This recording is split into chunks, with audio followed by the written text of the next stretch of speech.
CBS News, I'm Bill Rakoff. Women from around the nation and the world gathering, protesting, and striking for rights in a day without a woman in honor of International Women's Day. Thousands rallying outside Central Park in New York, listening to speakers like Linda Sarsour, one of the national co-chairs of the Women's March on Washington. We stand for all women, women who have lost their children to police violence, to gun violence.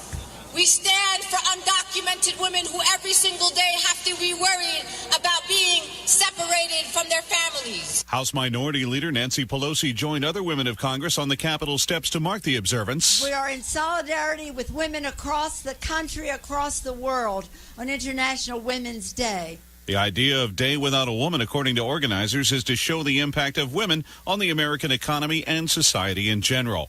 Republican leaders have their work cut out for them as they try to pass an overhaul of the Affordable Care Act. CBS News White House correspondent Stephen Portnoy says committee markups of the bill began today in the House. Responding to GOP critics of the package who call it Obamacare light, House Speaker Paul Ryan casts repeal and replacement as a Republican wish list. It repeals Obamacare's taxes. It repeals Obamacare's spending. It repeals Obamacare's mandates. But the bill's impact on the deficit and the insurance markets is still unknown. GOP leaders say a formal estimate from the Congressional Budget Office isn't expected until next week. The American Medical Association says it opposes the proposal, fearing it'll lead millions to lose their health insurance.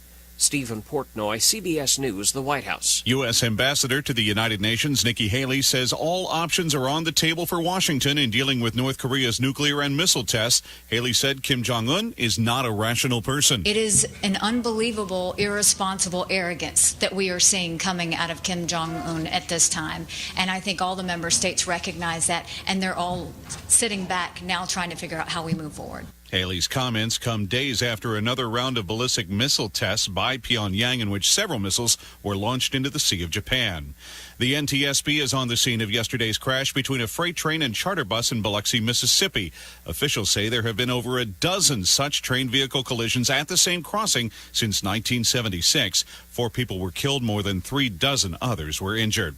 U.S. businesses adding the most jobs in 3 years last month, a sign that hiring may be accelerating from last year. CBS News business analyst Jill Schlesinger. ADP said that private businesses added 298,000 jobs last month. That's about 100,000 more than was expected. So this is a much better than anticipated report. Just before the hour, a mixed day on Wall Street. The Dow Jones is down 12 points. The Standard & Poor's up modestly by 1, and the Nasdaq is up 22 points. This is CBS News. In business, risks and rewards come with every decision, like moving to the cloud with Office 365. While its benefits include anywhere access and lower costs, cyber threats and user errors can quickly wipe out data and the money you save. Barracuda Essentials for Office 365 provide an added layer of security and functionality for threat protection, email migration, data recovery, and quality of service. Move securely to Office 365. Visit barracuda.com/essentials to learn more. Listen to the news right now in your car with the CBS Radio News app. Just download our free app to your iOS or Android device to stream the news you need on Apple CarPlay or Android Auto. Listen to the latest news right now or to your favorites like Face the Nation and the Weekend Roundup. The CBS Radio News app. Download it on your phone now to use in Apple CarPlay and Android Auto today.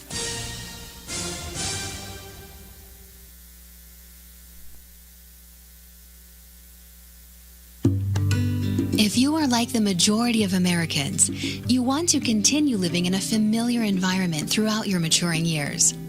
In fact, according to many surveys, 82% of homeowners overwhelmingly prefer to age in place, which means living in their current homes safely, independently, and comfortably, regardless of age or ability level.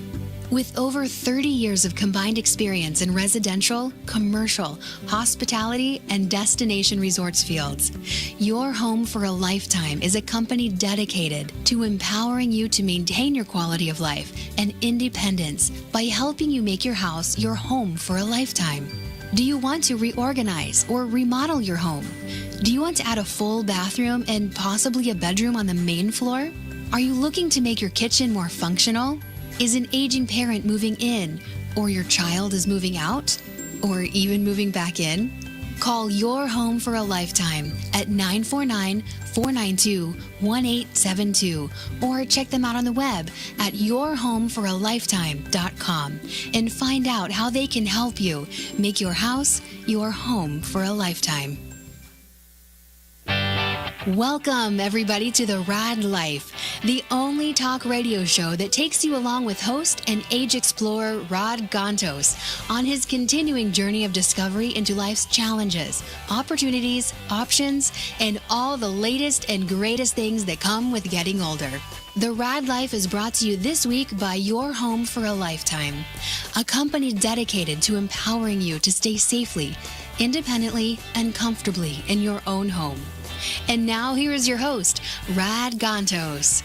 Rad Gantos, where is he? Oh, he's not here. Everybody's listening to the show knows he comes waltzing in about 10 minutes after the show starts here. So, that's what happens when you're a diva, when you're a big famous star. This is Paul Roberts, his trusty sidekick, inviting you to tweet us your questions today as we're talking with Dr. David Walling, as he's going to discuss psychiatry and neurology research. Welcome to the show, Dr. Walling. Well, thank you very much, Paul. It's a pleasure to be here today. So you got to explain to me. I have no idea. That sounds way over my pay grade here. Psychiatry and neurology research. What the heck do you do?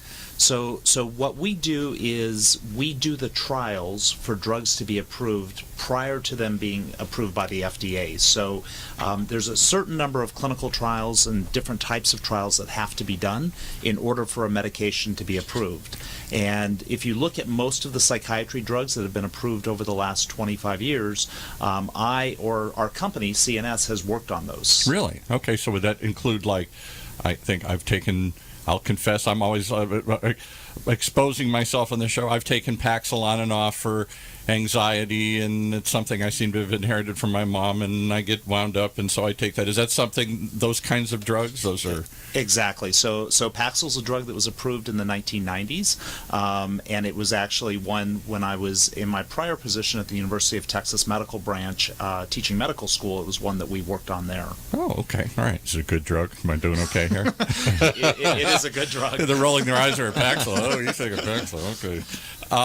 So they come to you to do the trials because they have to have an arm's length. Obviously, the manufacturer, I guess, can pay for it, but they can't do the trial themselves because it would be suspect, the results, right? Exactly. So what happens is the pharmaceutical companies develop a medication and put it through what's called preclinical trials. So that's oftentimes done in animal models or computer models and things like that. And then eventually what happens is they move into the human trials. And when they move into human trials, that's actually when we start working with the medications. And the FDA really wants it to be separate from the pharmaceutical company themselves. So we're the company, or we're one of the companies in the country that actually does those trials. And how often does the trial fail? They've developed all this stuff, they got all the wizardry behind it, and you come in and you say, sorry, this is just not panning out. This is not showing you the results you want here. Is that happening? Or? It happens a lot. So about 1 out of every 100 drugs that goes into human trials will actually be approved. 1 in 100? Yes. And my goodness. If you look at the failure rate for Alzheimer's trials in Alzheimer's disease, it's over a 99% failure rate for drugs that have entered the later phases. Because we're always hearing about how difficult it is to approve drugs, and I don't know. We won't get into too deeply in the political discussion. I guess I'm look like an old hippie, so I'm more of the liberal persuasion. I like these things, but I understand that there's probably, doesn't it take like $1 billion or some crazy number to get a drug from start to market here? Yeah, so these days we say it's between 800 and 1.2 billion to get a drug to market. So 1 billion is a pretty accurate figure. It depends on the type of drug that's being approved. And therefore, our pharma companies say, well, that's why we got charged so much, because we have so many failures and it costs so much to do this. And I'm sorry, what was the pill they had on the current president was so wound up about there was some pill on the market, and it was, I don't know, $10,000 a pop or something or whatever. Yeah, I think it was there was a new drug for Duchenne disease that was approved that they were going to charge quite a bit for. And so everybody gets wound up about this. Well, look who's wound up and walked in. We must have caught him. He was down in the lobby tweeting here, and he decided to join us. Rad Gantos. I wasn't tweeting. Looking sharp as always. I was dealing. Hey, Women's Day. International Women's Day. Where's your red? It's my underwear. I'll show it to you, but you'd be You know what? embarrassed. That's a visual that I really didn't need today, okay. or any day actually. No, I had a meeting. We're doing a 3-story, 80,000 square foot memory care facility in Stanton. How cool is that? And so we were talking about some stuff with the operator, and relevant to just quality of life. Bring them in. Enhancements and stuff like that. Well, I'm not happy with them yet. Okay. And I won't mention who they are. but basically, the reason why I'm not is, we deal with this on the show all the time about how, it's about enhancement, quality of life. Yeah. And so, not just minimum standards, like you always talk about the ADA. Too many builders. That's where you start. Yeah. Minimum standards is where you start. No, that's where they want to stop. They want to stretch to get to the minimum. I got to do how many of these? I'll do 2 of them. Well, and unfortunately, when you do that, you basically miss out on opportunity that basically positions you in the market in a different manner. Right? And all of this stuff, people forget that all of this stuff is coming out of savings. Like very little of it is covered by insurance, so it's basically very much, if you will, elective expenditures, elective spending, right? Certainly, you could elect where you do it and when you do it, because you drag it out as long as you can. Right, and it comes down to price point, but at the same time, there's also a little bit of guilt involved, and where people are leaving family member or something, and there's sort of that idea of, I really need to give a little bit better environment for mom and dad or whatever. Right. So anyway, one of the things that we were talking about, which we haven't resolved yet, is, for example, their approach is that, every floor should have a dining room that will basically accommodate everybody who's on that floor. Right. We do not want to transfer anybody from efficiency. Upstairs. Well, there's a slight problem. Unless you dedicate the upstairs floor to acute care, which really cannot be moved. Right. There are people that are going to be on the 3rd floor looking down on the 2nd floor patio with the gardens and all the activities outside and saying, why am I Rapunzel in the tower when everybody else is outside enjoying the sunlight? There. Yeah. Right. Plus, we talked about, and are you guys going to incorporate like family members coming in for meals? Oh. Or is this just basically one large dining room that has laminated countertops on it with name placement or something? Right. Family members. Once we stick you in the box there, we never want to come see you again here. See, that's the whole problem, though. Yeah. Right? We warehoused you. Now take care of it. Because here's the thing. You're still paying for it. Yeah. Right? And that's when, you have that detachment and you have isolation and all the stuff we talk about. So anyway, it was interesting. I apologize for being late, but we were talking about this thing, and it's interesting where people that are in positions of care that are well-intentioned are so inside their own box of how they do things that they do not look beyond. Right, and I was looking at what we're doing here today, which is talking about some of these, very necessary sort of trials. Yeah. To further some of this stuff, right, and relevant to when we're talking about depression, we had people over here. We're talking about depression, over medication. This isn't something big problem that usually people associate with seniors, but it is very much an ageless problem. My mother was a drug addict. She didn't mean to be, but in her latter years. I'm very proud of you. That's the 2nd time in 2 weeks that you just kind of stood up and said hello. My dad would roll over his grave and fought that idea, but she was on so many medications from so many different doctors for so many things, some of which who had long since died, and she stayed on the medication, and we'd ask, why is she on this medication? I don't know. Yeah, like Valium. She was on Valium for 20 years, and one guy said, she's so addicted to it, I'm not going to even try taking it. I don't want to be the one that brings her down from it. Yeah, exactly. So, all right, let's go back to, we were finishing the story of clinical trials here, and the cost of bringing a drug to market is around $1 billion. Mm-hmm. And the failure rate, he was saying, in Alzheimer's alone is like 99% of the ones that come to trials fail. But how is that compared to, Alzheimer's is the focus today, but if you look at historically at medical trials and you look at situations where there were failure rates, obviously, and it's understandable until you get to a success. How does that compare? So the issue there is, in other areas of medicine, we actually have good animal models. So we can look at hypertension and give a drug to an animal and see that it drops the blood pressure. We can look at cancer in a petri dish and try a medication and see how whether it kills the cell. Yeah, right. Exactly. But with Alzheimer's, it's different because we don't have good animal models for Alzheimer's. Mm-hmm. So the only way to really test the efficacy of a medication for Alzheimer's is to actually try it in people that have the disease or are prone to the disease, which is some of what you've heard lately. People are moving earlier in the disease process. Right.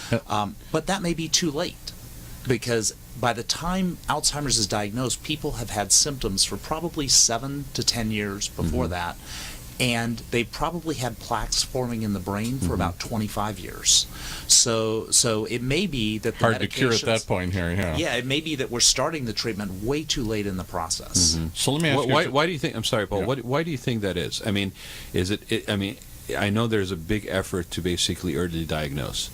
Is it what specifically? And I would think relevant to like memory or dementia or Alzheimer's, that those are sort of very sensitive things. So is that working against that early detection? I mean, who's that first line that should basically be picking up on it? Boy, that's a tough one. I mean, Alzheimer's is probably, there's a genetic component. We know that if people that are ApoE4 positive, so a particular gene variant in the body, if you're positive for that, you're more likely to develop Alzheimer's. So there is that genetic component, so it tends to run in families.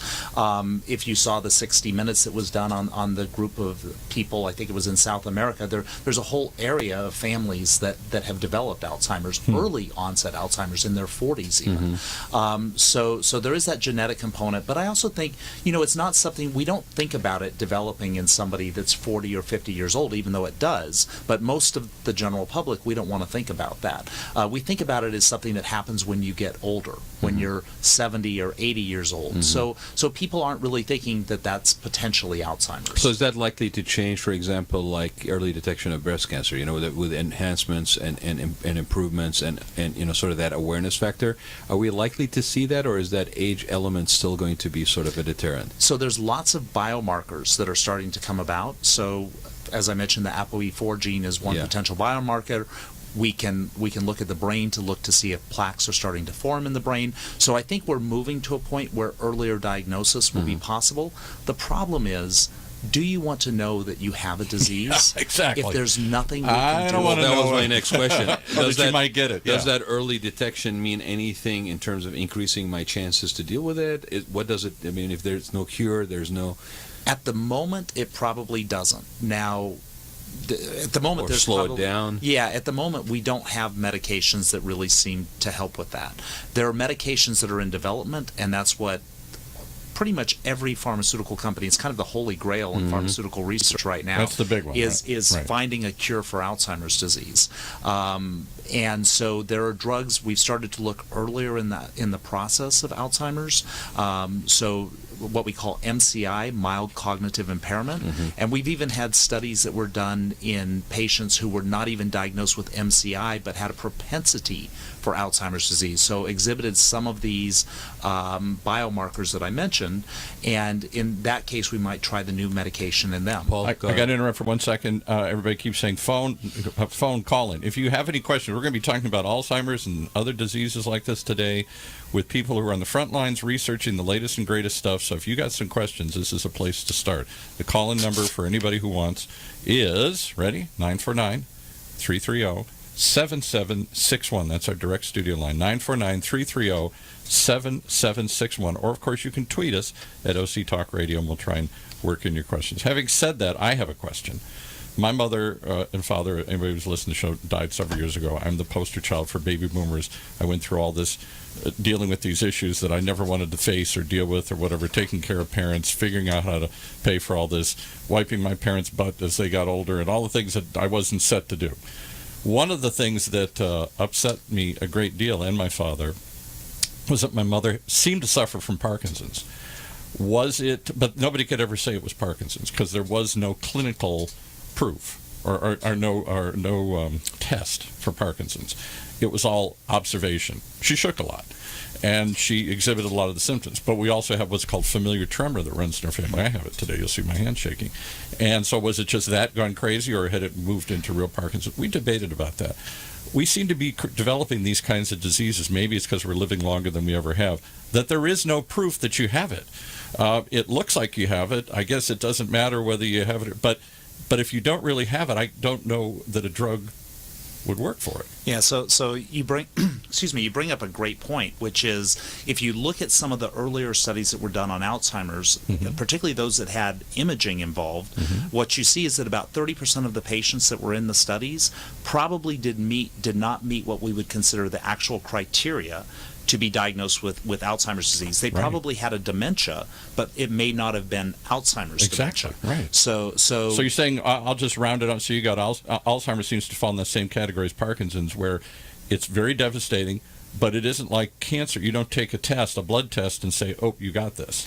You didn't used to be able to. Okay. So Are we getting there? We've gotten better with being able to diagnose. We can actually inject some tracers into the brain that will show us the amyloid plaques. So in the old days, it was called a probable diagnosis of Alzheimer's, because you could only diagnose Alzheimer's truly post-mortem, after the person had died and you had a chance to look at the brain. Now you can actually inject something and it's a very expensive test right now, and Medicare does not cover it in most cases.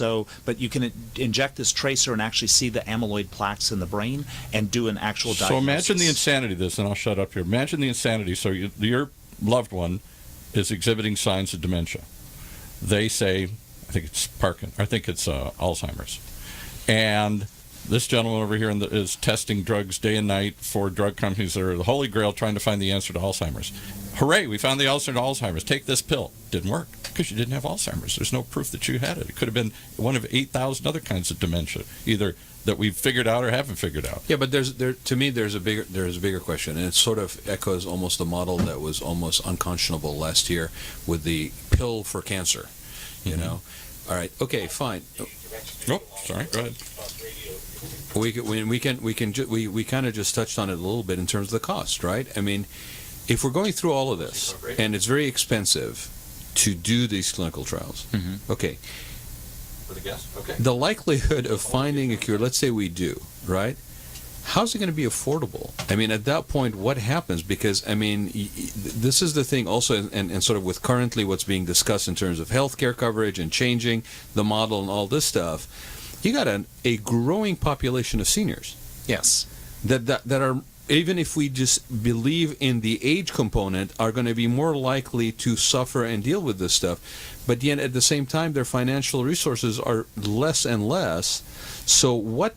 I mean, we're going through all of this, and my question is, why, when we can't afford it, when it comes down to it? I mean, we got the cure, but you can't afford it. Yeah, I'm going to tell you you're likely to have Alzheimer's. I'm going to tell you early, I don't have a cure for you. And then when I have the cure for you, you might not be able to afford it, or it won't be covered. So, or my insanity is, we think you got Alzheimer's. Are we looking at this whole thing in such a twisted manner? I mean, at the end of the day, it's the end user's benefit, right? Yes.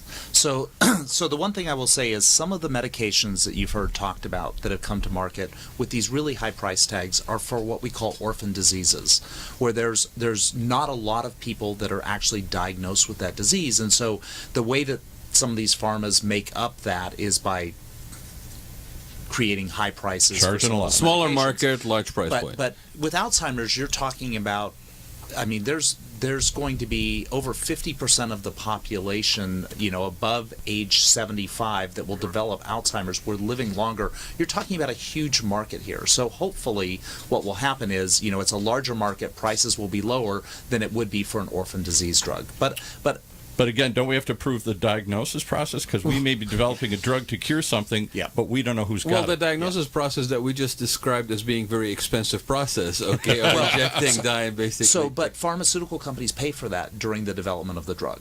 So, while it may not be, if you go to your regular physician to be diagnosed with Alzheimer's, they're probably not going to do that. But in clinical trials, we do that a lot, because we want to make sure now that we're getting the right patients into the studies. So we're getting more sophisticated as we allow patients into trials, but would that benefit you if you saw your physician on an outpatient basis? Probably not, because even if we knew that you had Alzheimer's, it's not going to make a difference in the treatment. We don't have good treatments right now. Exactly. So all you're doing is basically identifying a person with either the beginning of physical evidence of Alzheimer's or not, right? Yes. Yeah.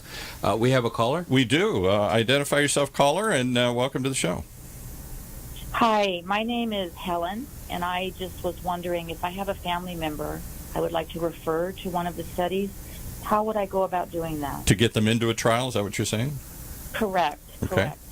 Hi, Helen. Thank you for calling in. So we have a website. It's cnstrial.com, or our telephone number is 1-866-7-TRIALS, and they can call and talk to one of our staff members that can talk to them about the studies that we have that are available for individuals with Alzheimer's disease or other neurological or psychiatric conditions. So do you know, Helen, someone of your family members or some loved one you think suffering from Alzheimer's or something, and you're kind of looking for any answer you can get? Is that what I'm reading into this? My mother. Right. Yeah, it's my mother. So I was this, sounds interesting, and I think maybe she can at least maybe get some help. Has she been diagnosed? It's again, we're going back to diagnosis. Your mother, I'm assuming, exhibits signs of Alzheimer's, some sort of dementia or loss or memory loss or whatever. But what I'm hearing is it may or may not really be Alzheimer's. It might be some other slightly different form of dementia, in which case she would be in a trial for something that didn't apply to her. Let me turn around and ask the question. How do you guys qualify people to take part in a trial? So normally what happens, and it's a very detailed or a very intensive process for an individual to actually get into a study. Okay. So we go through a consent process where we explain the entire study to them. And we were talking about the complexity of trials earlier. Right. The consent process itself takes about an hour because our consent forms explain every possible side effect, the fact that they're participating in a study, and then after that, we go through a number of lab tests. We do physical exams. We normally do an MRI to look for the plaques in the brain. So depending upon the type of study, there's lots of different procedures. But what we're trying to do is to make sure that we're getting exactly those patients that do have Alzheimer's into the studies. And a lot of patients don't qualify. I mean, we have studies where 90% of individuals may not qualify for that particular study because maybe they don't have those particular plaques in the brain, but they might qualify for a different study. So last question, Helen, before we let you go. So how long has your mother been diagnosed with this? 6 months. 6 months, okay. And is that a typical period of time that, I don't know when they finally say, hey, I think you've got early onset or early stage Alzheimer's? Well, people come to kind of the diagnosis at different stages of the illness. A lot of people want to deny it, and so the loved ones or the family may keep them at home and help them to compensate for things. They develop lists, and so you get some people that come in fairly late in the process of Alzheimer's and actually are having quite a bit of functional impairment, and you get others that come in because they've gotten lost while driving and couldn't remember where they were somewhere, and that's the first symptom that they have. Right. So it really does vary. Well, thank you, Helen. Anything else you want to know? I empathize with you. My mother went through Parkinson's for many years, and it's a long road as a caregiver to go down. You have a long road ahead of you here. Helen, if I may, I have a question. What was your what caused you to actually take your mother in, for example, to get diagnosed? Was she exhibiting symptoms before? Can you share a little bit of that personal? Because I think a lot. What the point is, only reason we're asking, a lot of people I think deny it and put it aside, and we're trying to hear. I would like to know what was your coming to terms with this before? What caused you to be concerned and then proceed to have her diagnosed? Just a lot of forgetfulness, severe forgetfulness, where I would say something in the morning and then an hour later I'm having to repeat things constantly, and it seemed more than your average person who's elderly that you kind of forget things, So I was constantly having to remind, which caused me a lot of concern. But I wanted to ask you something too, most recently she's had a lot of depression, and I'm having a hard time finding treatment for her for that. I actually, it was so serious at one point that I was thinking of putting her, maybe bringing her to a hospital or trying to get her treatment. But most of the hospitals I checked into had, the units didn't seem appropriate for her for even a short term, duration of getting her on a medication in a safe environment. And I was going to ask Dr. Walling, is there any place he knows of where I might be able to get that type of treatment for her. I mean, do they have any connection with places like that for services? Yeah, great question, because oftentimes depression does run hand in hand, and if you saw the Alzheimer's special that was done on HBO, you actually saw a gentleman who planned his own suicide because of his diagnosis of Alzheimer's, and I believe he eventually did commit suicide. So I mean, we are affiliated with a psychiatric hospital. If somebody has depression associated with that, it's Ocean View Psychiatric. They can call us at CNS, and we can get them in touch with Ocean View and the staff there that can help out. And are with you that here process. in Orange County, or where are you at? So we're just over the border. We're in Long Beach, right across from the Long Beach airport. Okay. So and we've had, Helen, a couple of guests on the show too that where it was more behavioral health and dealing with sort of those depression elements. I just want to say that CNS actually, I believe you guys diagnose, I think, doctor, right? We do. Yeah. Yes. So there's that aspect of it on the diagnosis side, but relevant to the depression, we talk about, and you mentioned a little bit about, sort of what you would assume an elder person forgetting is acceptable. Yeah. And I think that's part of the issue and the problem with societally is that we look at isolation, depression, forgetfulness as being that's just natural aging, right. And yet there are situations where you have a more vibrant social environment, and those things are not actually part of the aging experience. So I think part of it is also a re-education on our part, those who are basically witnessing this, to say, no, this is not necessarily an acceptable part of aging, and maybe seek assistance, whether it's behavioral modification or, increasing social environment. I know from with my parents, as you get older, it's just the circle gets smaller and smaller on the social side, and if people are not very extroverted, they tend to basically self-isolate. And so that's part of something about that on our last show. We've always assumed, that's just part of normal aging, right? That you're going to end up alone in a room, but not necessarily. So I think that part of it is the medical component, for sure, with diagnosis, but then there's also this sort of behavioral aspect, too, that we don't really emphasize enough. You're absolutely right, because people get in a comfort zone, and that zone gets smaller and smaller. Right. All right, thank you, Helen. We got to cut you off. See, we've got some other people calling in here. Thank you so much. Thank you, Helen. For this, and best of luck in your journey here. Very much. All right. Wow, we get these kind of calls all the time. People don't know where to turn. They don't know what to do. That was me. My mother suddenly developed Parkinson's. I'm an only child, and all of a sudden my dad's calling me up crying, saying, I can't handle this. I don't know what to do with this. And my mom is getting more and more depressed, and she's getting more and more isolated. She doesn't want anybody to see her. She's embarrassed. She's afraid of falling. And then that makes her weaker, and it was just like a vicious circle. Went on for years. What's interesting is, in your case, for example, it was a shared thing that your father shared with you. Yes. In the case of some people... Which didn't come easy for him. He's an old Midwestern guy. In case of a particular situation that I'm aware of, the husband who ended up passing was, in fact, covering for the wife. Yeah. And the family didn't have even any idea until the gentleman passed away, and then now they basically realized how far gone it is, but he had been covering for his wife. Yeah. My dad kind of did that. He denied it forever. Oh, they're coming in again. Here, hang on. We've got another call coming in. OC Talk Radio. All right, hang on. We'll get you on. Okay, calls are coming in fast. Caller, you're on the air. Hang on, let's get the caller on the air here. I don't even get a chance to step out of the room and take the phone calls that come in. Introduce yourself. Yeah, my name is Charles. Hey, Charles. Nice to have you on the show. Thank you for taking my call. So what's your question, and what would you like to know from these experts here today? So I would like to know if my grandmother suffers from paranoid schizophrenia. Oh.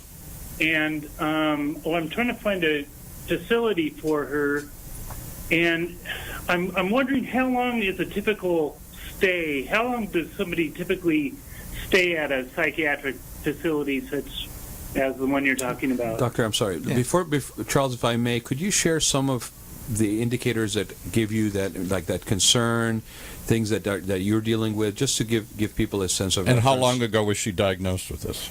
Oh, she was diagnosed probably 10 years ago. All right. And she hears voices. She thinks people are after her. She believes that, there's government conspiracies. Yeah, they're listening in on her and all that stuff. And typical kind of stuff we hear. Paranoid. Right. And so 10 years, how have you dealt with it for 10 years? Does she live with you? Does she live alone? Does she live with somebody else? Well, she's my wife and I are caring for her, and we're doing the best we can. But sometimes when she stops, she refuses to take her medication or something like that, and or hides it or doesn't take it or whatever. She hides it, and we just have a hard time controlling her. And so I wonder if there's a place that we can take her that's nice. We've toured a couple facilities, and they seemed really, I don't want to put my grandmother there. Where are you located, Charles? I'm in Huntington Beach. Okay. And last question, we'll bring this up too. How do you pay for all this stuff? Because this has got to be really expensive. Is this something that Medicare or Medicaid would pay for? Well, luckily, we have financing available through our family, and yes, she is on Medicare. But that's really not the biggest issue. It's okay, good. Congratulations, because we're okay financially, and thank goodness, my grandfather, did well in life, and so. Charles has, having the fact that you've been dealing with this for 10 years, just again for the benefit of the listeners, has this changed over 10 years? Has it been consistent? Has it deteriorated? Has it been intensified? Yeah, it's probably at its most intense stage right now. It's gradually gotten worse. For about 3 or 4 years, we had it. It was manageable, and she seemed to be living a pretty quote unquote normal life. Yeah. And but probably the last 3 years it's gotten worse, and her short-term memory has deteriorated. It's really depressing, and we're struggling to find avenues that can. How old is she? She's 78. Wow. So we were talking earlier about diagnosis, and this is where being a good diagnostician comes into play. It would be very rare for somebody to develop schizophrenia at 68 years of age. So if she's only had it for 10 years, to me that there is certainly late life psychosis, but it makes me wonder if maybe something else is going on and causing it. So you obviously want a scan of the brain to make sure that something else is not going on. It could be a tumor or something like that that's causing it. I'd also want to look to see, is it potentially late life depression with psychotic features, because that would be more common than schizophrenia in somebody that's that age. So the importance of diagnosis, again. Back to the importance of diagnosis. Right? Getting a good diagnosis. Again, it's not that I haven't seen cases of late life schizophrenia, but your average, for a woman, the average time that they're going to develop schizophrenia is between 17 and 29 years of age. That's I heard around 30, yeah. So for somebody to develop it at 68, there's potentially something else There's an going unusualness to it. So where does Charles go to get assistance or possibly reevaluation? So, Ocean View Psychiatric is the facility that we're affiliated with. We are a private psychiatric hospital. Every room is a private room. So one of the reasons we built it that way is because we do have a lot of senior clients, and we wanted them to have privacy that they wouldn't get in other psychiatric hospitals. If you go to most psychiatric hospitals, there's 3 or 4 patients to a room. Right.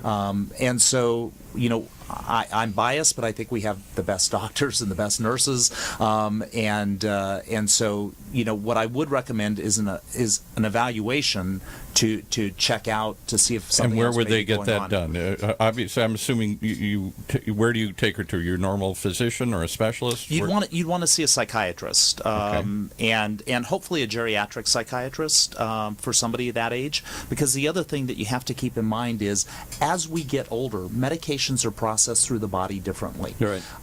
So they tend to stay in the body longer.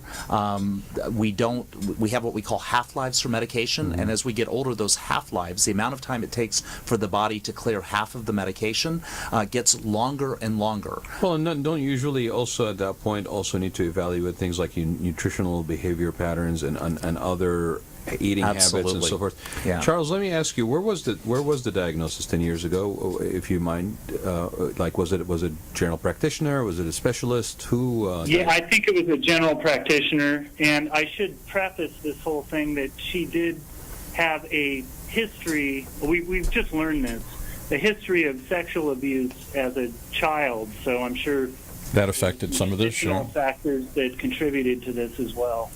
Which again, those are things, to the doctor's point here, Dr. Walling's point, is that this is, if you're dealing with a specialist, and those things are maybe things that are considered, but a general practitioner may not be looking beyond certain, right. So what I'm hearing is maybe get her reevaluated before you put her in a facility and make sure you're dealing with the correct diagnosis. So would they be able to receive that maybe more accurate evaluation or a second opinion, if you will, at that facility? Absolutely. I mean, if they give us a call, we'll work with them to try. So while we got Charles on the line, how does he get hold of you guys? So I have the number for the CNS portion of things. No, this is kind of embarrassing, Dr. Wall. Yeah, I know. He's not supposed to forget, but he's forgetting his own phone number. No, he's got his.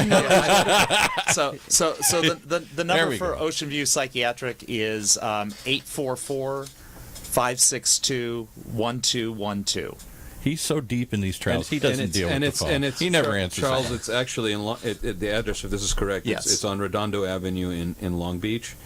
And the number to CNS, doctor, if you won't mind, is 1-866-7-TRIALS, TRIALS. Okay. I happen to. I was just going to say. Computer, and I have the web page pulled up right now, and so thank you very much. Any trials for schizophrenia and those kinds of things? So schizophrenia is actually my love. So I started as a schizophrenia researcher 25 years ago when I was teaching medical school at the University of Texas Medical Branch down in Galveston, and worked on all of the antipsychotics that have come to market since the early 90s, and continued to do a lot of psychiatric research in schizophrenia. We have neurologists and other psychiatrists that specialize in different areas, but schizophrenia is really is my area of expertise. Well, it's fascinating that you kind of discussed it from the angle that you came at it from the angle that relevant to Charles' situation, because we talked about it last week. Even in case of recovery or drug abuse, or detox, is that for the longest time the approach has been the drug and not the triggers. And so again, it depends, how you pose that question predetermines the answers you're going to get. So if you're dealing with somebody who's going to look beyond, like to Charles' point, that there's a history of sexual abuse or a history of some sort of, unusual occurrence that has happened, that factors in. And that could, if this woman has been on medication for the last 10 years and there's been more to this than just what it seems, I think, Charles, I would definitely love to hear back from you and call the show if you do go down the path of getting a re-diagnosis or another opinion. What that they say, maybe a reaffirmation of the condition, or maybe there's a new insight that comes out of it. If you don't mind, if you feel comfortable, I'd love to have you call in and share that with us. Yeah, please. And I will say, I'd be happy to. Thank you. We got to cut him off because we got some other people. Charles, thank you so much for calling. Good luck with that. Thank you. Thanks for taking my call. All right. Thank you. Wow. So what I'm hearing loud and clear is make sure you got the right diagnosis, because you might be doing the wrong treatment. Well, and the other thing I will say, having practiced in Texas, we were the hospital for all of southeast Texas, so people would actually drive 6 miles to see us, and it was not uncommon for families to bring somebody in that was older that they had kept at home and maintained, but that had had symptoms for long periods of time. So those types of things do happen. It's possible that in Charles' case, maybe his grandmother had some odd behavior, maybe she had heard voices earlier and had not talked to people about them. So that certainly does come into play as well. It's again, a good diagnostic interview is really what's key. And I think the thing that we also sometimes forget is that there's generational approaches, right? Like in past generations, it may be more common to just kind of keep it hidden and keep it quiet, and it has an impact on the family, especially in close-knit neighborhoods and communities. So it's interesting that I think it is very important that you're going to the right person for evaluation. The cost factor is always an issue, but at least the peace of mind of knowing. Yes. what price do you really put on that at least? And what, just before we jump ahead, because Charles said they were fortunate money wasn't an issue. For most of us, money was an issue. We looked at places for my mother, and it was double whammy. It was horrible.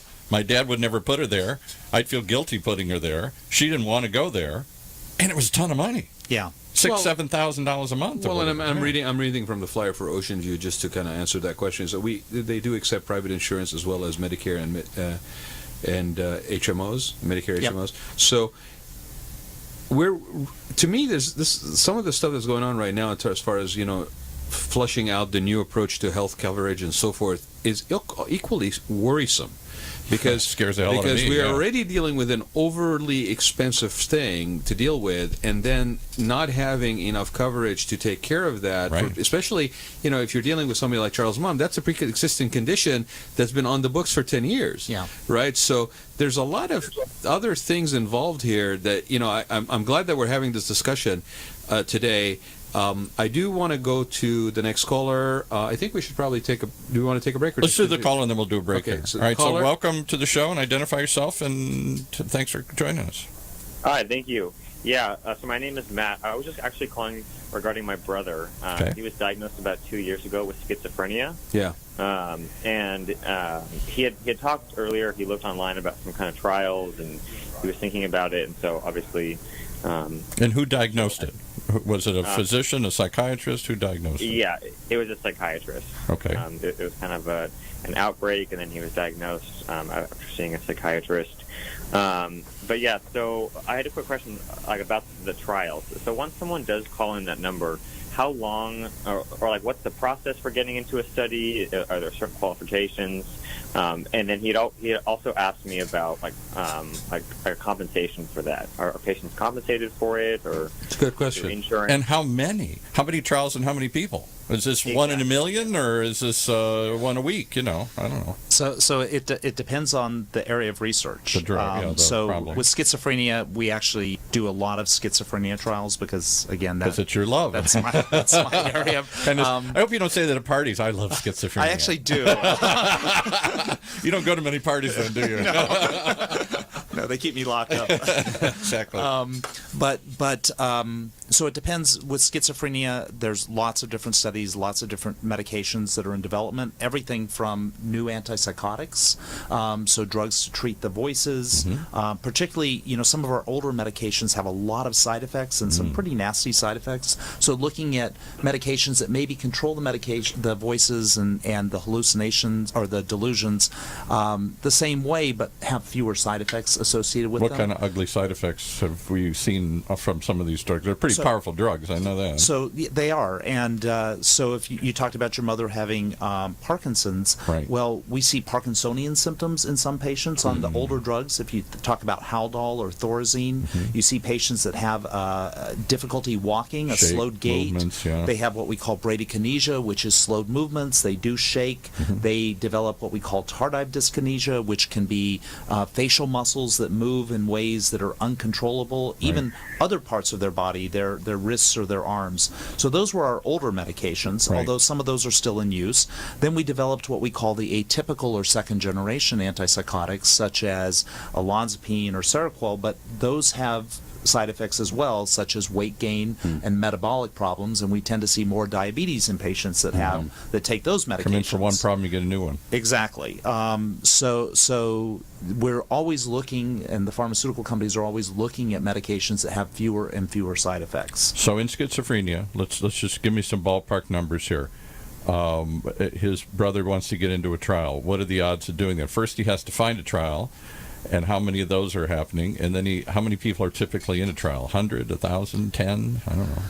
So again, it depends on the study. If it's an early phase study, so where we're just testing the safety of the drug in humans, it may only be 30 people that would be in the study. If it's a study for FDA approval, which is what we would call a phase 3 study, those involve hundreds of patients, sometimes thousands.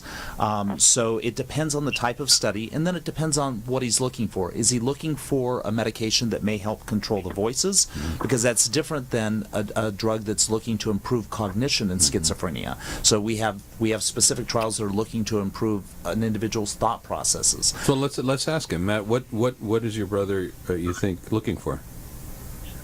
It's mainly for the voices.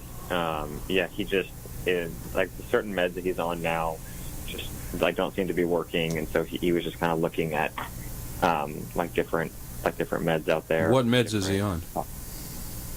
He was on Seroquel recently, and Zyprexa.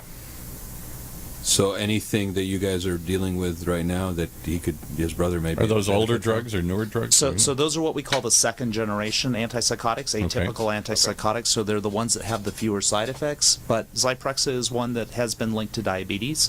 Seroquel has also had weight gain associated with it. So there's certainly things that we're hoping to have medications that don't cause those same side effects. And I'm still struggling. Maybe you can't put a number on this. I know, because we're trying to pin you down here. What's his chance of his brother getting into this stuff? Good, bad, remote? So pretty good, I would say. It depends. So it sounds like, Matt, how old is your brother? He's 28.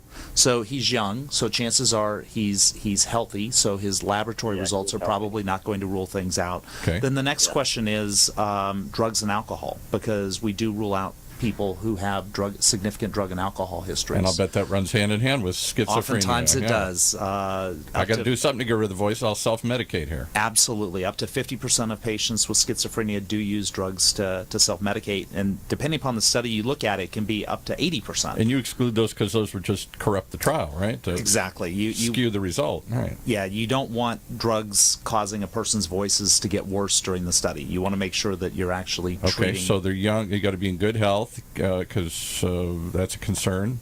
You've got liabilities. You don't want to have somebody die during the trial or get sick or whatever.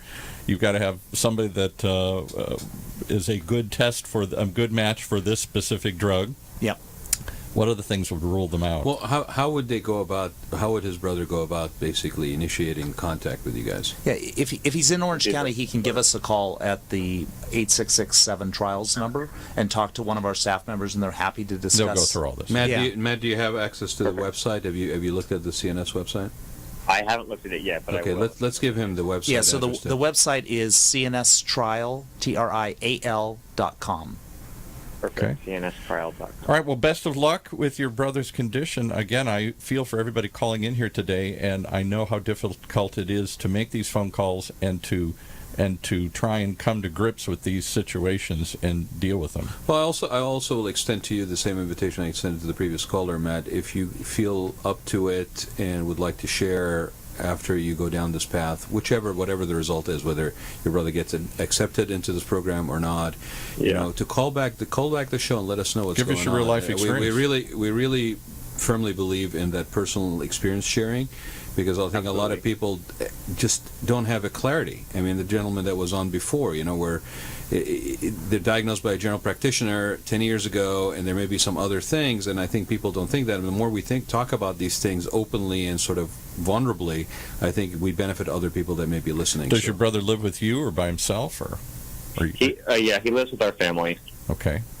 Yeah. That's a hard one. We've done other shows in the past with people with schizophrenia and trying to deal. We had another show that was called The Grief Girl, and she deals with families that are dealing with grief that comes with this. Just the feeling of, oh my God, I can't solve this and I can't help it. And well, I feel terrible. You can hear it in Matt's voice. I mean, it's not just the person that's dealing with the actual issue. Very it's traumatic. The family around him too. So, best of luck, Matt. I really appreciate God be you with calling. you. Best Thank of you luck so and much. stay in touch.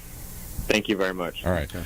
Anybody else has any phone calls? We've only got a few minutes left. That phone number again is 949-330-7761. We've had an outpouring of phone calls. I'm sorry, we're really not capable to take that many, but we have another one coming in right now here. So I'll let you guys talk and I'll answer it here. So that's amazing. So, and how long have you guys? I mean, you guys may have touched on this with CNS. How long has CNS been around? So, excuse me. We've been a company for 17 years now. Yeah. I first started doing trials again in '92 when I was with the University of Texas Medical Branch. But over the years, there was kind of a move away from academic sites doing studies and moving it to private sites because the academic sites were taking a long time to get enrolling, and there wasn't a lot of incentive at a university for people to do that because you're working on your other research.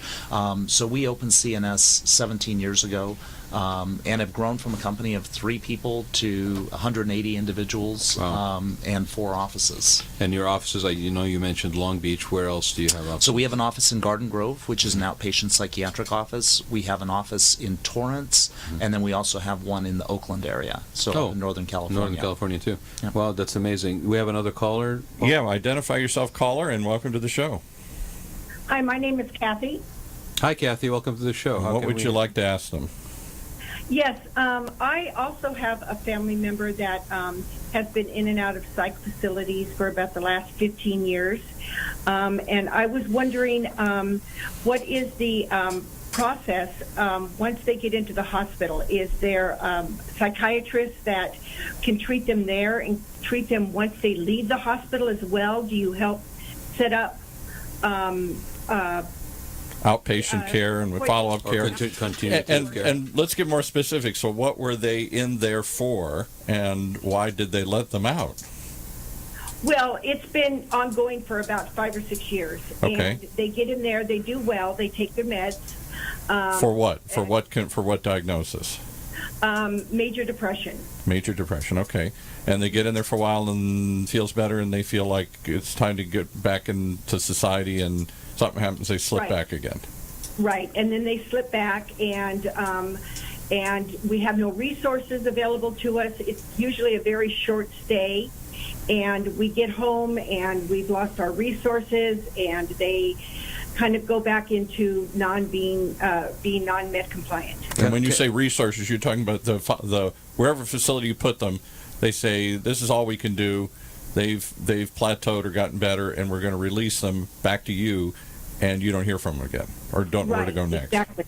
So there's never any good follow-up, and there's never any good, aftercare plans that we can really, hang on to and fix it and get them out. How old are they, Kathy? She's 37. 37, wow. All right, so doctor, what do you say to somebody who's in and out with these conditions? Yeah, this is kind of a really difficult issue in psychiatry because we can't force patients to take medications. Yeah.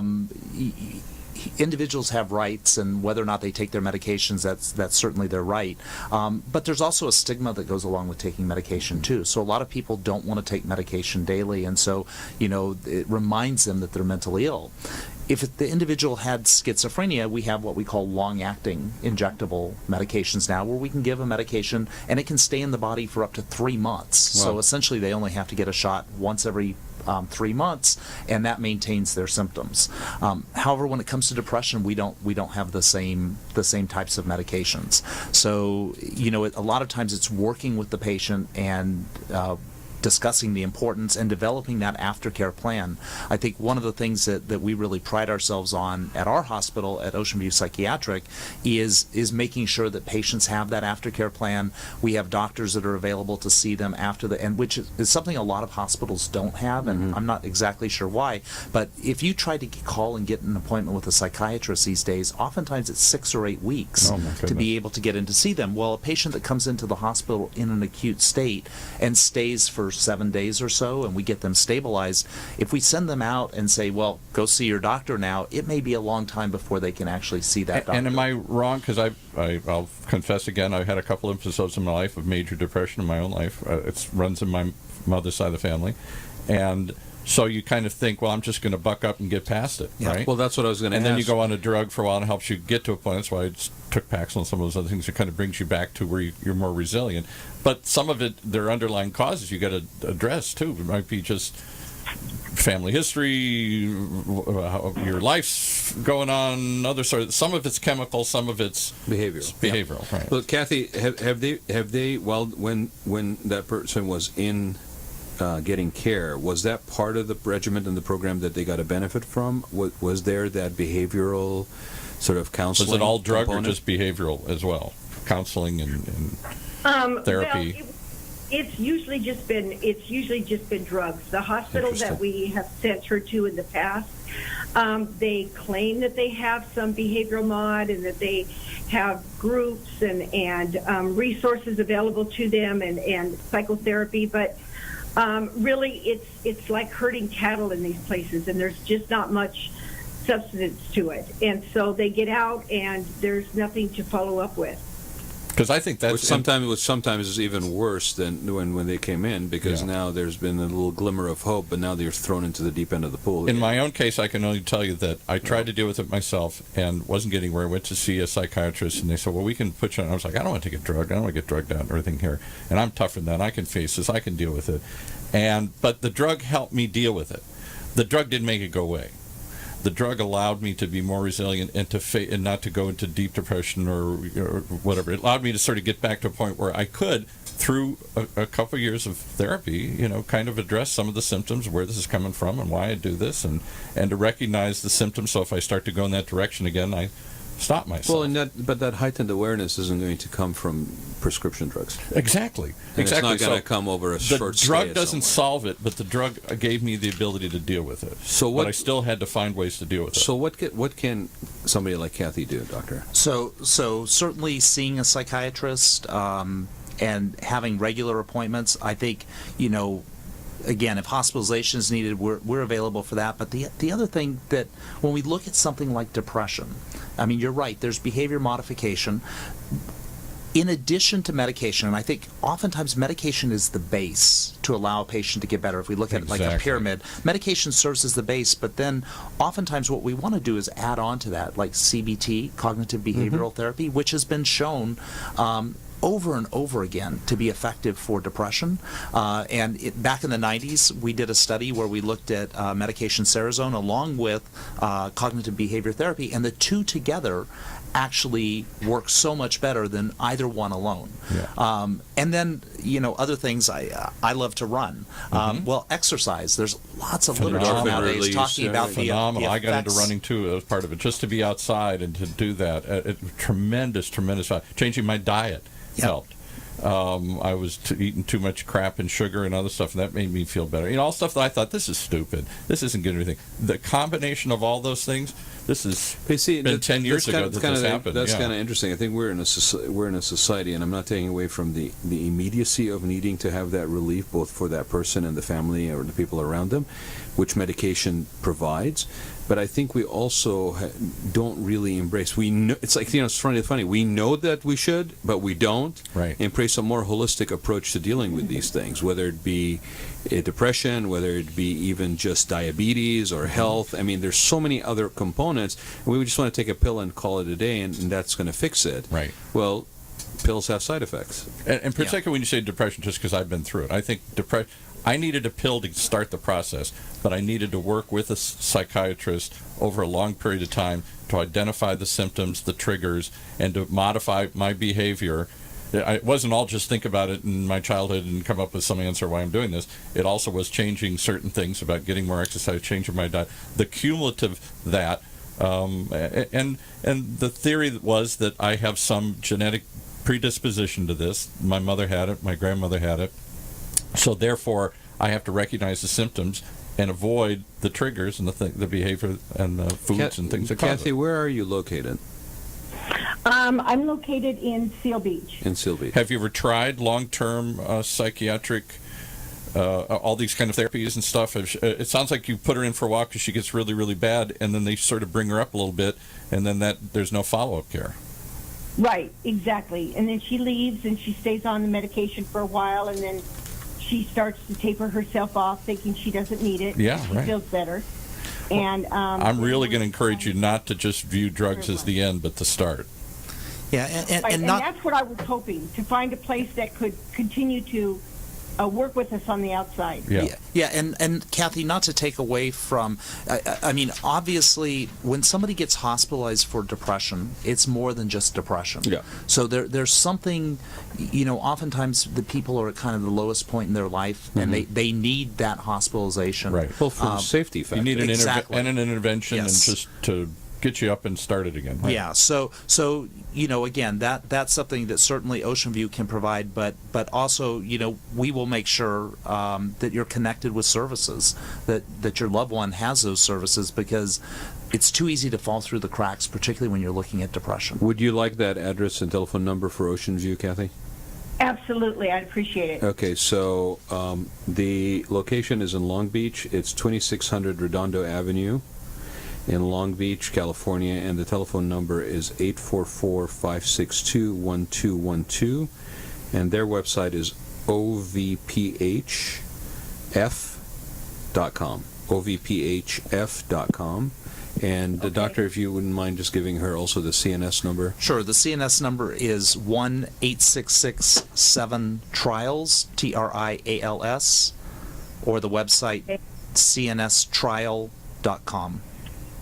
Okay. Come up with a long-term plan. It isn't a quick fix. In many cases, especially if you have a predisposition, yes, this is a lifetime awareness that, once you get into a regimen that is actually working for you, and hopefully have a consciousness that it's working for you, then you make it part of that daily. My doctor finally told me, he said, think of it as alcoholism. You have a predisposition. I don't have that case, but it's kind of like that. It's a gene. It's a whatever it is. You're predisposed to it genetically or whatever. You're going to have to be aware of it and realize, so I say I'm a depressive. Like some people say they're an alcoholic. This is always going to be with me. Happens to be what you're suffering from. Yeah, and I haven't, believe me, I've been depressed free for 10, 15 years. But there are always moments I start to feel, this is starting again or whatever here, and I got to stop it, or I got to get out and exercise. I got to look at what I'm doing. I got to slow down, and whatever steps I use to deal with this that developed over a long period of time. So I would hesitate to look at drugs as the answer. It's the ultimate sustainable. Right. Yeah. Kathy, again, if you would like, please feel free to call us back and let us know how that turns out and what your experience is. Thank you. Right. Hope it helps. Have a great day. Hey, we're going to take a quick break, and then we'll be back to see you either wrap this up or maybe we'll roll it out longer. We're getting so many phone calls here. We'll see what the doctors can stay or not. But stick around. This is you're listening to the Rad Life.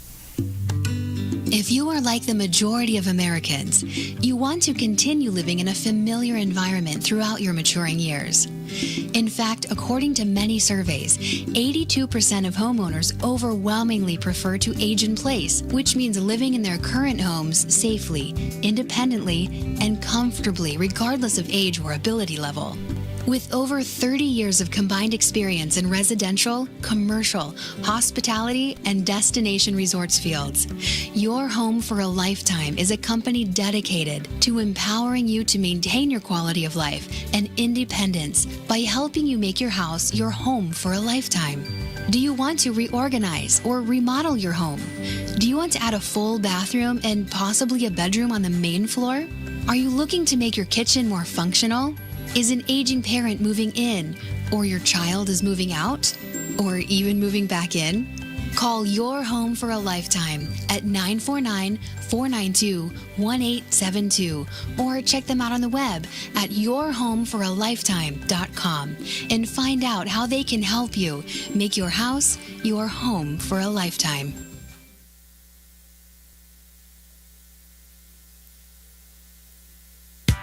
When it comes to pioneers in their respective industries, we all know the Apples, Starbucks, and Trader Joe's of the world.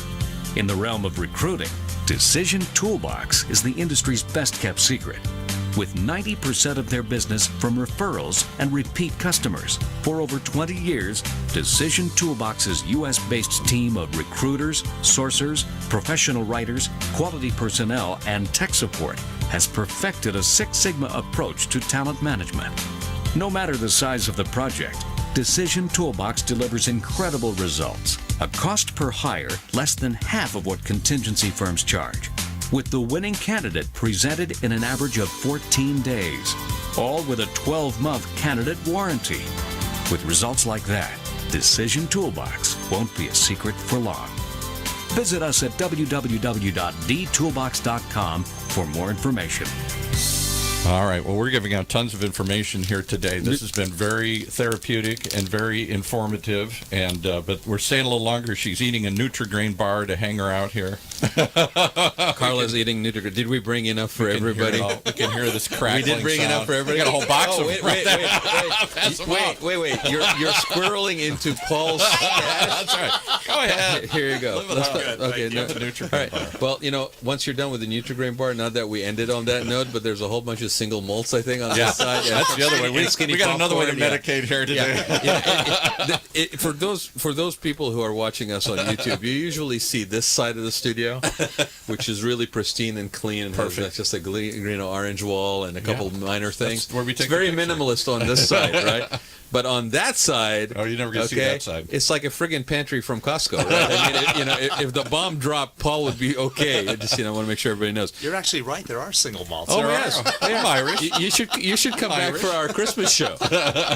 He's got a crackling fire on YouTube going on, and we're about like this wee bit away from singing carols in here. Usually. I think so. So we normally, as you know, the show ends at round 1 here, and we have some pre-recorded shows we run. I'm going to push one of those back and offer the opportunity if more people have phone calls, we'll take them till 1:30 here. So the phone number again is 949-330-7761. That's 949-330-7761. I suspect our audience has already left because they're used to the show ending at 1. But if there is anybody still listening live for this show, we're still willing to take some phone calls. I've got a bit of just business we usually take care of during the break. I just want to tell everybody one of our guests, former guests, a gentleman by the name of Dr. Ivor Roth, who I've known for a couple of years. He's been in the process of opening his concierge podiatry practice on Old Newport Road, I think. It's John, like where the end of the 55 across from Hogue. The old Newport Road that runs kind of parallel to the end of Hogue. And finally, he's been trying to do this for a couple of years and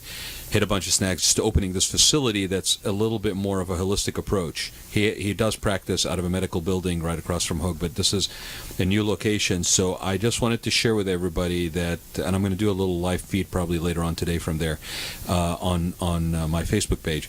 March 15th, 5 to 8. Concierge Podiatry and Spa in Newport Beach. It's you're cordially invited. You tell them I sent you. And, when everybody shows up and there's not enough room, then you tell them, I sent you. So that's right. You go to the front of the line here. It's you get a complimentary mini spa service. I just had a pedicure over there, and that's why you were late. Don't tell us this other stuff you were not today. I do my late. pedicures at night. Okay, because then they're glowing for the next day. But no, but that's too much information. I know. You're the one with the red underwear today. Okay, so don't give me that. Right? But I just want to give the address. It's 495 Old Newport Boulevard, Suite 300, Newport Beach. And you can RSVP on their website, which is newportbeachnails.com, or call 949-335-5318. This gentleman has been in practice for many, many years. There's a lot of corrective foot treatments, and this is just one more thing that they have done. Their facility is wonderful. It's beautiful. It's up on the top roof. And you know what I learned? Because I've never had a pedicure. Come on, I'm from the Midwest. Well, and the fungus. I mean, we talk pedicures, but it's I learned fungus about fungus and how much that can wreck your feet. And I really learned what I've always kind of known is if your feet start to fail, the rest of your spine and your hips and your legs and all the other stuff is going to follow here. It's the foundation. Yeah, exactly. And summer's coming. Yeah. And, we talk. I asked him again when I was over there the other day. I said, what about flip-flops? He goes, I hate them. There's no cushion. There's nothing. But you know what? I'm from San Clemente. If somebody doesn't own a pair of Rainbows, you get kicked out of town, right? So they are a very, very much an ultimate destination for nail and foot care. And I have invited you now, all for the 15th. So and I think I'll they hope to see you guys there 5 fall to 8. into the category of some of the other stuff you brought in here. This warm, fuzzy stuff. He got me a massage one time in here, and now he talks about pedicures. He got massaged in the chair. In the chair. Okay, hold on. Let me playing tough guy with me now, right? He got massaged in the chair, and I think your words were before they came in here was, and the topic was wellness. That wellness is different for everybody, right? And that massage is looked at as a pampering treat, but in fact, it really should be an adjustment and an alignment thing, and it's something that you give to yourself. I mean, you have the lymph drainage and all a bunch of different stuff that happens out of it as a result of it. So a lot more and more people are actually incorporating it into their wellness regimen, right? Well, Paul started off by telling me he's never had a massage. I've never had a massage. By from the the Midwest. By the time they came in, the Midwest tough guy, they never had a massage. They came in, and all of a sudden, Paul has had a massage before, but a long time ago. I was denying it. I didn't want to admit it. And then as the barriers and the walls came down, okay, it was heavenly. Paul was sitting there going, "Yes, can you go deeper?" Oh. Okay, so which goes to my point, and then will lead to your cohort's comment. But this is all care. I know. You know, we talk about all of this stuff as being care. Why some of do it may be lighthearted, but some of it's really serious. And the bottom line is to talk about it. Because when we don't talk about it, yes, yeah. So why do we deny it? I'm not going to go get a pedicure. I'm not going to get a massage, and I don't need therapy and psychiatry. I'm a tough guy. Shake it off. Suck it up. Hide it off. You probably would have shared the fact that you had a bout of depression before you shared that you had a massage. What's that all about? Oh, he's getting all panicky over there, dropping all kinds of stuff on his board. We got another caller? Hang on 1 second. We'll get you on here. Hang on. Caller, you're on the air. Oh, hang on. Oh, hold on. Hang on. So yes, I just want to end with that. But why is it? Why would you admit to depression, but then you have a difficulty talking about massage? Well, because I don't know. Because I finally came to grips with depression. Massage is still one of those things, touchy-feely stuff that I don't want to do. Am I the only one sitting in the room? Massage? I have, but yeah. Not many, okay. All right, your friend, your cohort here, identify yourself. You had some comments. Have you had massage? Yes. Would you admit to having massage? Yes. See? This side of the room has no problem admitting to Identify having yourself, massage. and then I just wanted you to share what we were talking Oh offline. yeah. So I'm Jack Stevens. I founded the company with Dr. Walling, and I'm just here for support. But I had a comment during the break that we will oftentimes see people who don't take medication. Clearly there are medications out there that will help them for a mental health condition, and people, there's a lot of denial of illness. Saying, and I'll say to people that say, well, I don't want to take Paxil, or I don't want to take an antidepressant. I'll say, when you have a headache, you'll take Tylenol. You don't just bear with it and say, I'm just going to live with the pain because I don't want to take something for it. There are acceptable. You'll use soap when we hope when you take a shower. Why are you looking at me when he says that? We're hoping, but and especially before you get a massage. Unfortunately, in our society, there's a real stigma, and then what we get is you get people that have schizophrenia that won't take their medications, and you say, well, what's really at the bottom of it? Is it the side effects? What is it? Well, the main reason is that it's, even with the symptoms as severe as they are, it's denial of illness. They say the voices actually come from God or the devil or my relative that passed, and they don't want to accept that it's schizophrenia, and therefore don't need the meds. Or the family's in denial. Right. Well, when we talk about denial all the time as a society, it's to the point where it's almost a cliche, but it's a very genuine thing. Real and very powerfully negatively impacting people's life. And I'll add, so I don't know if people have seen, but Alzheimer's is the third, fourth, fifth leading cause of death now. Yeah, so heart attack, cancer, and then Alzheimer's. So, but I think one of the reasons we don't get more people calling in that want to participate in research is I think that there's a lot of denial. People don't want to admit that the changes that are happening are real. They think it's just age related. Stigma and denial. I denied going to the value of seeing a podiatrist. I denied going to a psychiatrist. I denied all these things until you really are forced to deal with them, either with yourself or somebody else. And then you say, why was I? That's foolish. Why am I doing this? But that's just because you got a couple of strikes against you. One, you're a guy. Yeah. Okay. Two, I'm from the Midwest. Two, you're from the Midwest. Right, exactly.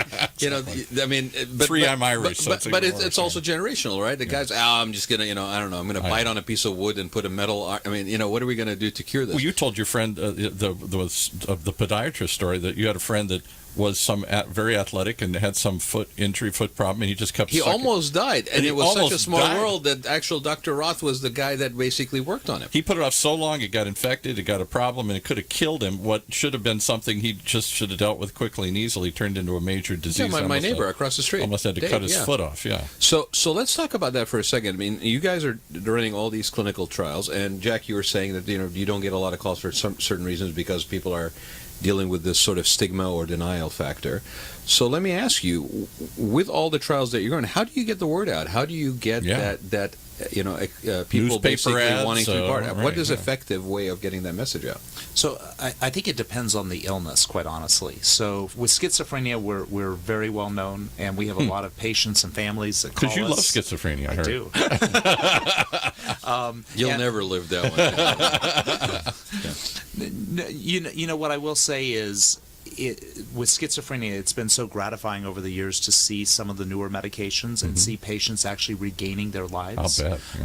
So I mean, that's why I love working with that population, those individuals that have a chance to recover things that they didn't have before. And we got another caller here. Let's get them back on here. Okay. All right. Let's do that. Welcome, caller, and identify yourself and welcome to the show. Yes, hi. My name is Mike. Hi, Mike. Welcome to the show. Thank you.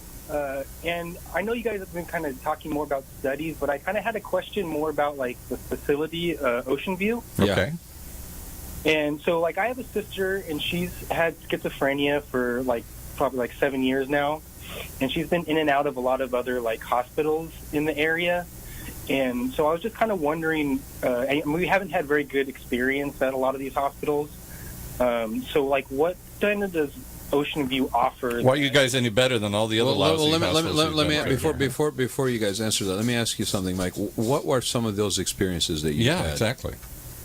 Well, just having multiple patients in one room, having to be on lockdown, for a good part of the day. They were very dirty.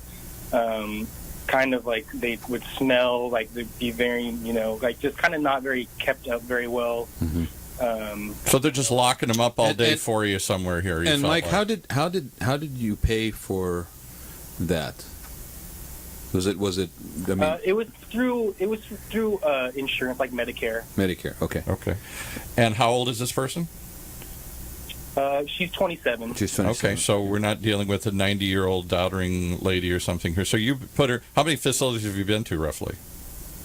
4 different ones. 4 different ones. These are all somewhere in Southern California, and none of them you liked. You all felt locked up, dirty, ignored, packed, crowded, not good care. Exactly. And last, I know you were asking specifically about Ocean View, but just to give us people a sense of where you're at, where are you located? What city are you in here? We're in Bellflower. You're in Bellflower. Okay. All right. So you're here. All right. So this has been their experience. Yeah.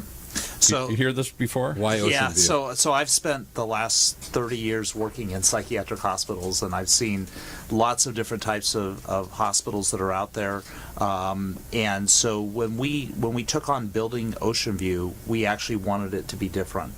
Most of the hospitals that are out there are 3 to 4 patients to a room. Most of them have very prescribed, the caller mentioned, being locked down and things like that. We're a voluntary facility. All of our rooms are private rooms, so it's no sharing of rooms. We have flat screen TVs in every room. Everything is designed with patient safety in mind. So if you look at our curtains, they're breakaway curtains. There's special ways that we have blinds so that the staff can view the patient in the room. We do 15-minute checks on patients. So we try to keep their safety first and foremost, but at the same time, we try to make it the most comfortable environment possible. So let me ask you the hard question. So is this unaffordable to the average person? Is this just the Cadillac facility for the few that can afford it? Or It's interesting because some of the reviewers for different agencies that come in to review us, they call us the Beverly Hills of psychiatric hospitals. Right. However, we take all insurance. We have contracts with pretty much every insurance company, and we take Medicare. So really what comes out of the patient's pocket should be very little if they have some form of coverage. And how many facilities are there in Southern California? Having not gone to look, he's been to 4. Are there 400? Are there 40? Or are there 4? Yeah, I would say close to 40 probably. Just off the top of my head. There's a number of psychiatric facilities. And who around. oversees them to make sure they're from good to bad? So JCHO, the Joint Commission for the Accreditation of Hospitals and Other Organizations, is who comes in and looks at facilities to make sure that they meet at least a certain standard. And then CMS, the Center for Medicare Services, Medicare, also reviews hospitals. And So- are there credentials or things you should be looking for that this one has this and that tells you it's better than the To other help one? filter the location. Well, man. you certainly want to look at JCHO accreditation. JCHO, Joint Commission for the Accreditation of Hospitals and Other Organizations. Okay. JCHO is the big kind of organization that reviews and accredits a hospital. However, they basically say that the hospital meets a certain standard. Right. Normally, that's a very high standard, though, that they require.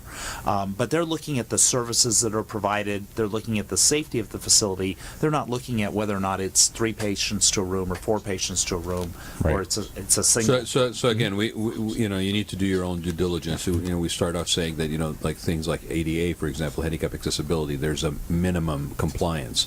So does it sounds meet the like sort of minimum, or maybe do an they exceed overall evaluation, but if you meet that minimum compliance, then you're covered. So let me ask the caller here, before you, I know you're going to say something. How did you pick these hospitals? You went through 4 of them.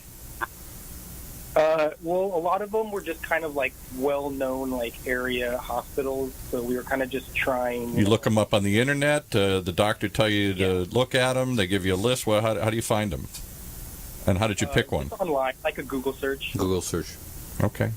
You had a Well, yeah, I was going to say we started the show off talking about senior facilities and how there's the minimum amount that accreditation or so every hospital that's out there now has Joint Commission accreditation. They meet because the minimum. They really have to. Otherwise, you can't take insurance of any kind, and their business would go away. Right. So.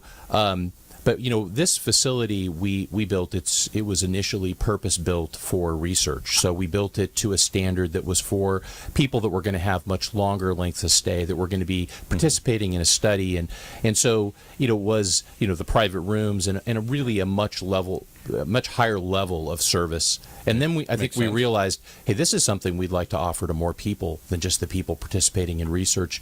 Then we got Joint Commission accredited. We accept Medicare and about 25 different types of insurance. It's I think fair to say that there isn't anybody around that has a facility that's like ours, because we could be more dollars efficient with our space. Yes. We could put a lot more people in the amount of space that we have, and if you're talking to a business that's just about the bottom line in dollars and cents, why would they not do that? Well, they're going to maximize. I mean, it's like any kind of development. At that point, you're building something that's going to maximize square footage. You're going to basically put in the bare minimum, the minimums that you need to do, and then control cost basically, because you're money driven.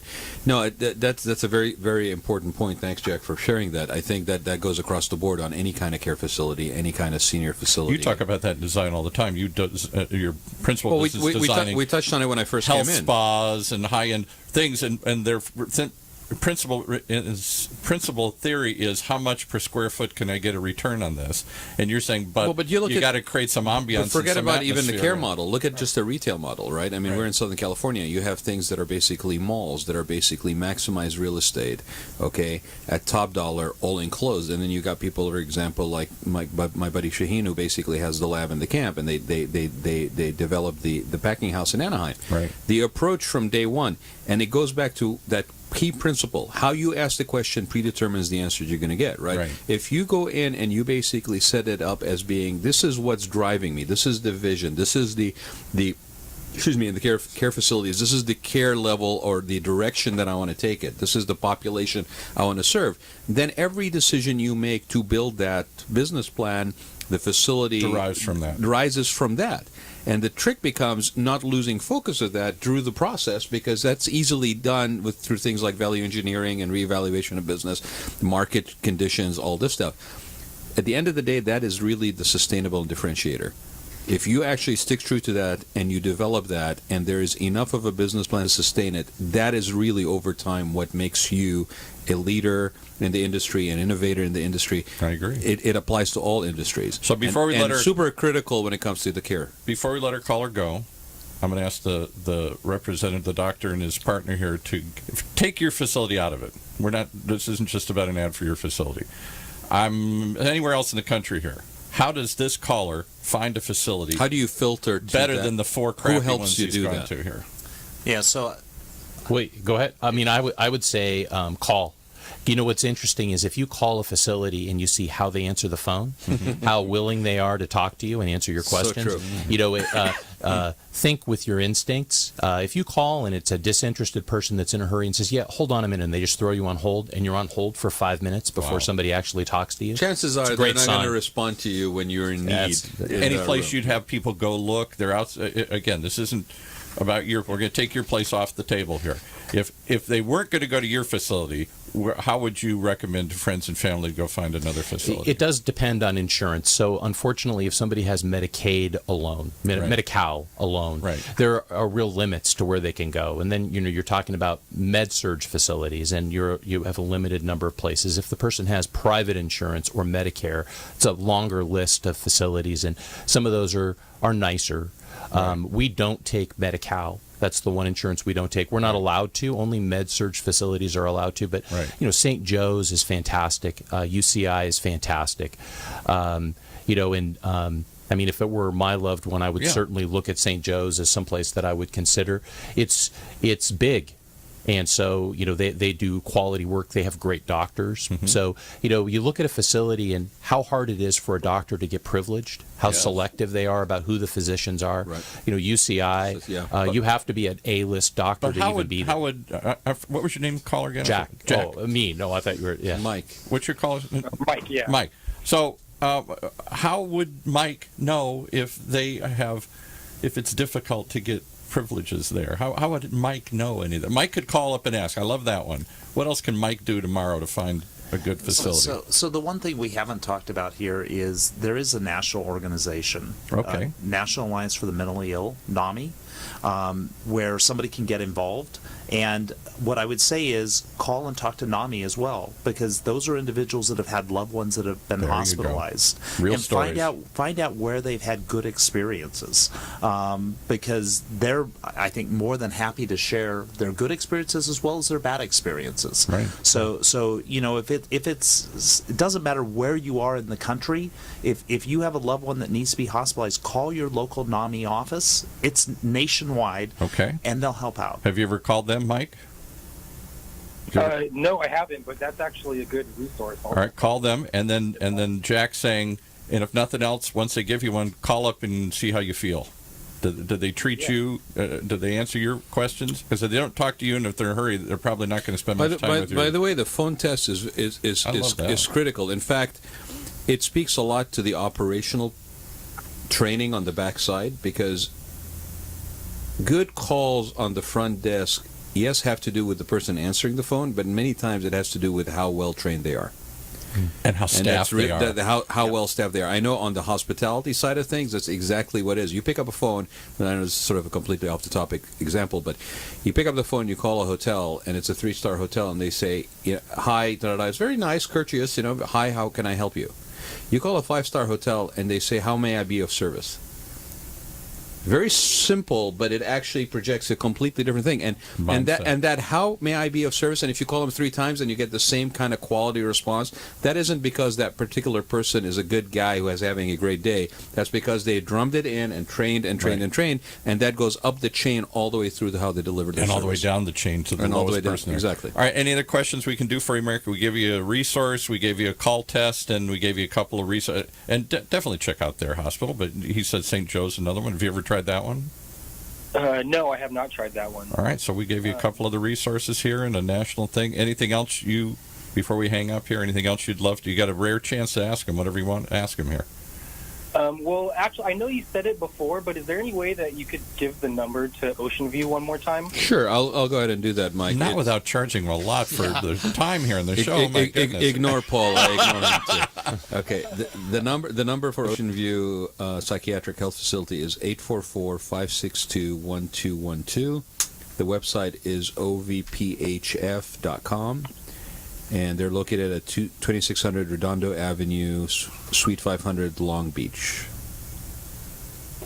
Okay. Okay, sounds good. Let us know how it turns out, Mike. Thanks for calling. Yes, definitely. Yeah, Thank you very much for all the information. You're welcome. Thank you. Well, I wish we could do this all day, but we've extended another half hour. I think we're going to have to call it here. Let's just thank everybody for spending the time here today. This has been really informative. Every week on this show, we get people come in and tell the most amazing stories. And the more they really get real, I try and start the trend, but if we all get real and tell what's really going on, I find there's a real interest in talking about these things, but so few of us know where to go, who to talk to, how to handle these things. They come up upon us, and we're alone. Yeah, and I want to thank everybody who called in today and shared. I know it's not easy, even with the what makes the show work, and the anonymity of the call, being on the phone. But I really appreciate that because it means a lot. I think you guys probably don't realize you probably helped a lot of people that were listening or will listen in the future because this will be saved and available.